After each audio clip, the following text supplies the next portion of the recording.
13.1 is the time value of money. I'm going to go on over the three formulas that are used in this section. The first is simple interest.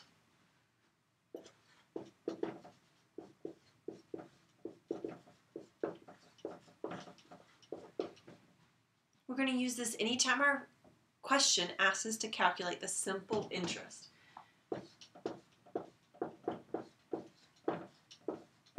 The formula is I equals PRT. P is going to stand for our principal, or the amount that we start with.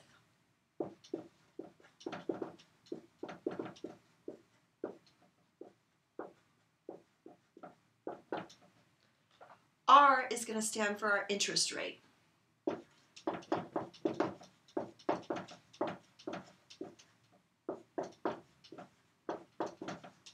We're going to want to write this as a decimal. So for example, if I was given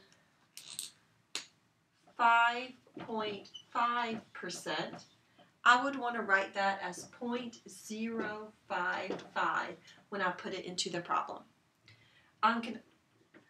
Remember that I'm always moving over two decimal places or dividing by 100. Those do the same thing. 5.5% becomes 0.055 in our problem. And this is true for any of the formulas from 13.1. T stands for time, and we're going to always want to write that in terms of years. So for instance, if I was given 36 months, I would put in 3 years into the formula. I'm always going to use years. This is the first of the formulas, simple interest. The second formula is compound interest.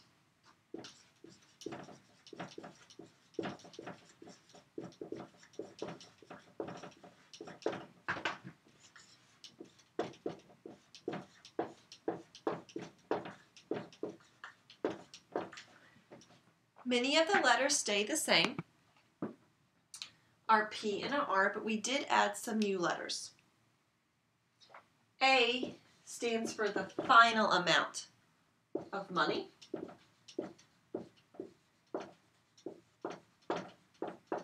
P is principal. R is interest.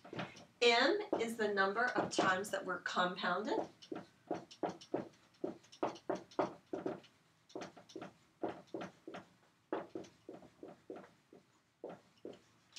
So for example, a problem might say that we are putting money in a savings account that's compounded monthly. Whenever it says compounded monthly or compounded annually or compounded daily, I know I'm using the compound interest formula. That word compound is going to be my key word. Annually is once a year, like an anniversary. Semi-annually is twice a year. Quarterly is 4 times a year, and monthly is 12 times. So I would put in 1 or 12 or 4 in for this place for N, depending if it's monthly, quarterly, annually. N is a little tricky. N, you put what you just had for M times T, our time. So I could have compounded quarterly for we'll say compounded quarterly for 6 years would give me 24 for N. The last formula is compounded continuously.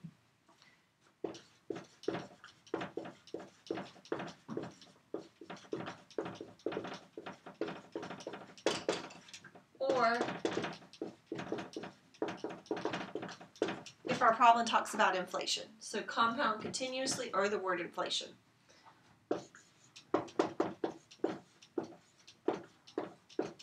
Sometimes called the PERT formula.